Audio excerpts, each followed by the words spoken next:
People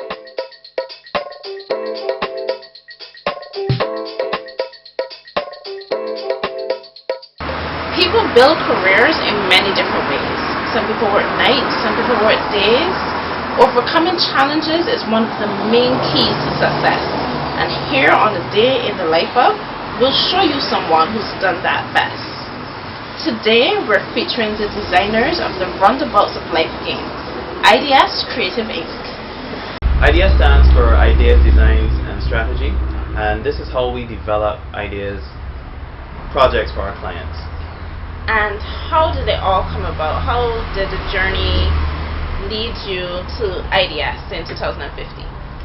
All the way back to primary school, with my art teacher at Charles F. Broom. She recognized my talents and abilities in art, and she always entered me in art competitions, none of which I ever won, actually. And then when I got into secondary school, I had another art teacher who was very much the same as her. She recognized my abilities for graphic design.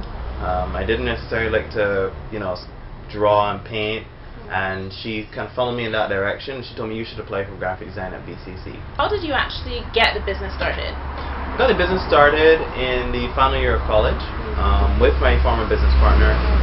We were both in the same class. We worked well together on school projects. So he came to me one day, he was like, "Hey, you want to go into business together?" I said, "Sure." We were Imogen Design Studio for about 6 years, and then we rebranded as IDS Creative Inc. at the start of last year. When we started the business, I started it in my last year of college. So starting the business with a student mentality. You would get up late, and if you have a PlayStation, there's one in the corner of your room, so you're like, okay, let me just play a couple games before I start playing. And before you know it, it's 1 o'clock, 12 o'clock. Another thing that I found was self-doubt. That's another thing that was a big issue starting. Am I good enough? Do I have enough talent? Am I business savvy enough? Do I know what I need to know to be in the industry?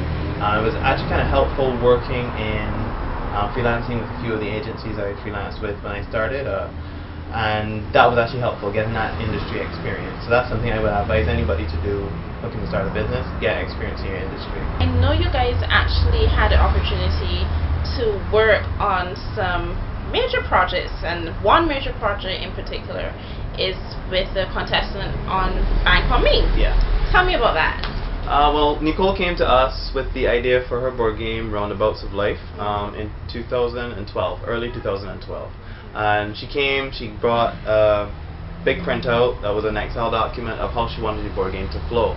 And so she told us, well, this is how I want the board game to flow, but the creativity is up to you. And so we worked with her ideas, and we felt it was very important, as we do with all of our clients, we felt it was very important to pick her brain, work with her creativity, get her ideas out of her, and put them down on the board. One of our clients is Avant Blue Medical Clinic. We actually worked on building their brand from the ground up. What would you recommend to others out there who are thinking about taking the same path? I would say to someone is, look and see the options. Always weigh your options, but focus on getting started. Whether it is studying what you need to study, working in the industry to understand what you need to understand, get your feet wet, make connections, learn things.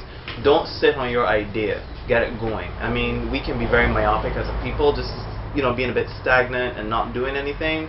Have great ideas, get them going. I think that's what Barbados needs to get business ideas going. These are all takes.